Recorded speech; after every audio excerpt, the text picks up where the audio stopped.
What's up? What's up? I'm gonna make sure I got the sound right on this, man. Hey, man, my bad for that last video. I didn't know the video was so fucked up as far as the sound was concerned. But I decided to do this video over again. It's be like, where the fuck are all these jobs? They talking about the economy so righteous these days. I'm gonna time this video. Actually, I just want you guys to know. Today's date is the 14th. I believe it's the 14th of September. Yep. 14th of September. If I'm not mistaken, 9/11 was on Tuesday. So that's 12, 13, 14. September 14, 2018. Everybody was like, where you been? Where you been? Where you been? It's Friday, yo. Friday the 14th. Make it a lucky day. So you notice, Angry Uber doesn't exist anymore. I quit that Uber shit, man, about 15 months ago in May 2017. I had enough of that shit. May, June. I think more like June was my last drive. June or July. So I think I did the whole Uber thing for about roughly 11 to 12 months. From about the beginning of September 2016 all the way up to like towards mid-end July of 2017, and man, fuck that shit, brother. And niggas out here still saying the same shit. I'm making money driving Uber. You ain't making no money, bro. And I'm just trying to tell you motherfuckers, if you are getting pimped on your car for pool rides, I don't even know how the system works anymore with Lyft or ride share with Lyft and Uber, but if you getting pimped for less than $1.25 a mile, you are getting pimped. Especially if you're renting a car through the lease exchange program, and if you're in those states where you have to pay commercial insurance for driving rideshare, you're getting ripped. Unless they're paying you like $2.25 a mile, then you're not getting ripped. But if you're getting less than $1.25 a mile, you're getting ripped. There's no way. With the insurance premiums, the maintenance, the wear and tear on your car, do the math. I already spoke about that in all those old videos. Right now, okay, I did ride sharing back then because an educated black man like me, you know what I'm saying? I don't mean to toot my own horn, but I got years of experience in different fields, whether it's technical fields, whether it's work environments, various different professions, you know, my background, my degree, everything, my experience, my postgraduate experience. I had to resort to driving Uber. And you know, I had been out the States. I returned to the States. I was down chilling in Central America. I had to come back. I went to my city, went back to Miami. Boom, I had to drive Uber. I was putting my resume all over the place. I was putting my my work experience everywhere. I was dogging it. I had to resort to Uber, man. Okay, so a year's passed. Here we are. I'm back. I've been out of the country again. I've been, I've been to the UK. I went to London for about 6 months. I stayed in London for 6 months. I went to Paris, stayed a week in Paris, been to Holland, Amsterdam. That was hype. Boom. 2 weeks ago, I just got back from Costa Rica, went down to Panama. Now I'm back here in Washington, D.C. I have some stuff to take care of. This is my home territory right outside of Washington, D.C., Alexandria, Virginia.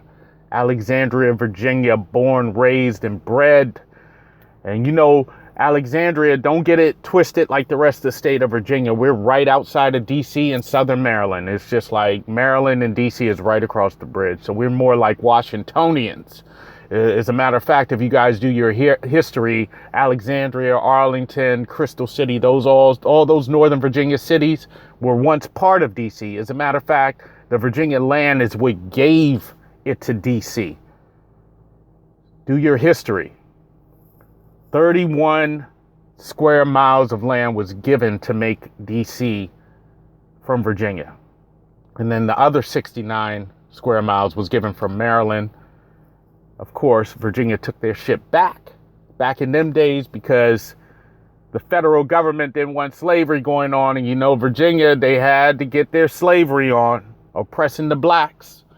That's another story, man. But like I said, I wanted to do this video, and I'm gonna make sure my mic is My mic sounds nice. My mic sounds nice. Okay, so you see me now. I'm chilling. Like I said, I'm in Alexandria, right outside of Washington, D.C. This is my home city. I'm sitting in my car now. I mean, you see, I changed up the style a bit. I went and got me. I told you folks in my last video, I was like, yo, you know, I am going to be the sheriff. You remember that video? I had the big badge around my neck. So I went and bought me fucking 2008 P71 police Interceptor off the Palm Beach Police Department. This guy was a detective, man. This motherfucking car was straight. I bought this motherfucker with like 80,000 miles on it. V8, 4.6 liter engine. Supercharged for the police. The fucking doors are bulletproof, yo. No shit. The fucking doors are bulletproof. He left the front end bar. This motherfucker's a beast. He hardly ever drove this. It was a detective. I'm gonna get out and show this motherfucker to you right quick. Hold on. Just a quick roll around my hood, you know? And listen, this bitch is the beast. The P71 Police Interceptor 2008. I'll give you a quick detailed walk around, man. This motherfucker is still straight. All right. Like I said, this guy was detective. He was a detective, so he kept his shit straight. So anyway, I switched up, you know, the last little Honda Accord you guys used to see me in, the Honda Civic, the 2016 Honda Civic. That's what I used for Uber. Got rid of the Lexus LS. It was just like a thorn in my side. So I went to the police. Actually, it was a friend of mine in the department. He was like, yeah, just go ahead and take this off his hands. And I got this motherfucker for $2,500. 80,000 miles on it. This motherfuckers, they run these motherfuckers to like 200,000 at least. So this motherfucker ain't even got half his life in it. So I'm gonna keep this bitch for a while. This suspension and plus its tune. Enough about the P71. When am I gonna get about the jobs? I was fucking tired on that last one, man. I have come back to DC because this is the booming area. I mean, here in Northern Virginia, we have Chantilly. We have Sterling. We have the whole Dulles Empire. I mean, we have Crystal City, Alexandria, Arlington. DC's right in the center. Southern Maryland, Capitol Heights, Suitland. I mean, you just name it. Largo, Maryland. I mean, Columbia. We have it all right here in the DC metropolitan. This is the DC metropolitan. This is what we call the DMV, the real DMV. Not the Division of Motor Vehicles, the DMV, DC, Maryland, and Virginia. This is Nova, where I'm at in Northern Virginia. So the job market is booming. This is like the next Silicon Valley. I mean, it's always been that way since I was growing up back in the 90s, man. It was like next Silicon Valley, yo. You know what I'm saying? Let's make sure this shit's recording. Is it recording? Okay, yeah. I mean, I just want to make sure that this thing is recording because I'm giving it a lot right now. Talking about where I've been, what I've been doing and all this shit, trying to cram it into under 10 minutes. But yeah, I'm here. Once again, educated black man, plenty of office experience, plenty of professional experience, plenty of education, best schools, best this, best that. And motherfuckers still treat you like a redhead stepchild in your own nation. I was like, I had to go back to doing shit like driving a truck. I had to drive a truck. I guess it was about 100 miles each way to get paid $15 on a temporary job. I mean, it wasn't like a big truck, but it was like a 20-foot truck, you know, just with some audio equipment in it. This is what I had to do yesterday to get paid with all my experience. Now, where are the fucking jobs? What type of jobs are they talking about? The unemployment is down. The economy is better based on what? One statistic that they outsource? I mean, I can prove to you a million different ways that it's not raining outside. But statistically, it is raining outside. Now, a motherfucker like me, back when I was growing up, I used to be able to come home from my internship from college and get a little rink-a-dink job at the supermart, or, the fucking post office or some shit, or some warehouse job. I mean, I used to be able to get those jobs like that, paying decent back in them days, man. Like fucking late 90s, early 2000s. I used to be able to dip into these jobs and dip out. I used to be able to go do anything and earn money. Now it's like competition for the bullshit, man, for the bullshit jobs. It's like I have to compete for that now, against a foreigner. I went in Walmart the other day, man. These are some rude ass motherfuckers. Everybody in there looks like they're from the Middle East. And I'm not saying, I'm not biased against it, but they don't even look like they're second generation Middle Eastern. They look like they migrated here. How did you get a job at Walmart? Listen, I've been so pressed for work right now. I mean, of course, I got my little hustle on with, doing temporary work here and there. I got a couple contracts to make sales calls and shit like that. So, but I've been trying to find something steady, something that's consistently coming in. Okay, something that I know the paycheck, something that I don't have to rely on a staffing or temporary agency or my little phone calling contracts that pay me about anywhere from $10 to $15 an hour, which is actually really good. I mean, I can clear 1,000. I'm doing eBay right now. I go down here to the thrift store liquidation sales. I mean, I'm reflipping shit on eBay, making a little scratch here and there, but I wanted something more consistent. So I have resorted. I mean, I've been on Indeed, I've been Glassdoor, Monster, Career Builder, Craigslist, you name it. I mean, there's a few other ones, because I'm also connecting back to Europe and in the UK pretty soon. So I've been on some job sites over there in Europe. I mean, I'm getting a better response in the UK than I am here, actually. So the whole purpose why I came back up here to the Northern Virginia area is just to basically get a decent professional employment, because it wasn't existing anymore in Southern Florida. Like I said, I had to resort to driving Uber or sitting in some crack the whip sales office. I mean, not even sales office, I would say call center. I mean, where these motherfuckers are cracking the whip on your ass for $9 an hour. I mean, cracking the whip like they own you, like pow, in a shitty ass office. $9 an hour plus commission if you can get a sale with their shitty ass lead. So this was South Florida. Didn't bother to go back to Central Florida because the job market just shot there after the crash of 2008. So, like I said, I headed on back up here. Went to Europe for a while. Now I'm here. Just got back from Costa Rica and Panama about 2 weeks ago.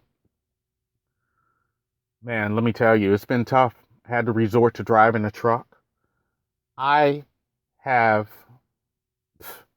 applied to the thrift store. The thrift store where I shop at I've applied in the motherfucking thrift store where I shop at to get the shit to resell on eBay.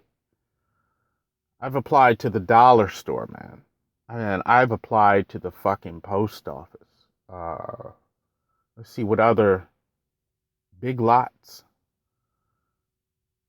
But no one has called me back from these places. I go down here to the staffing agency. Lady called me with a job to work in the laundromat. Now, mind you, I'm an educated man. I went to the top university in the state, one of the top universities. I'm a fucking tech, Virginia Tech. I've worked for fucking major corporation, Fortune 500, and just when I say that, I'm talking about like shit like fucking Verizon. I've worked for the state of Virginia. I was a state employee. I've worked for American Express business division. I've worked for big companies like Canon, Digital Imaging. I've worked for fucking private banks. I've run my own business for several years successfully, financial business. all that experience and education, I come home to my major city in DC, and I can't get a professional job, and I'm sending off about 25 to 30 resumes. And when I say 25, 30 resumes, I'm talking about resumes, curriculum vitae, or curriculum uh, vitae, like the Americans say, curriculum vitae. That's the big thing now. It's not your fucking resume. People want a quick synopsis of who you are. So one pager. I'm out here circulating, working. Got a little bit of money saved up, but it's running out. So I got to keep feeding the monkey. I still got to go out here and make $100 to $200 a day. So I'm on the internet, the web. Thank God for the web, and thank God for the internet, and thank God for fast speed computers, because I get a lot of shit done. I upgraded my computer to 16 gigs and 3.0 gigahertz. So in, 500 megabits per second internet around here. That's another thing I like around this area. The fucking internet is no bullshit. Here in DC, people got to get movers and shakers. They are movers and shakers, yo.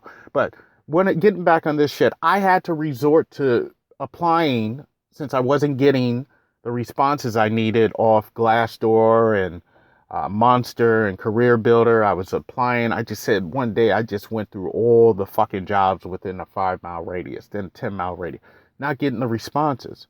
So I had to resort to applying to mediocre jobs like Dollar Store and the Thrift Mart and Big Lots. All foreigners in there, man. I mean, it's like, how did it come to this? Like, back in the days, you used to go into these fucking stores, you used to see white boys and Negroes working together. And now you go up in here. I'm just pausing right now because I'm seeing my shit's blinking. Hold on. I'm going to have to cut this video short. I don't know whether I'm getting ready to run out of battery life, but back in the day, you used to see just black and whites, maybe your occasional Asian or Chinese person,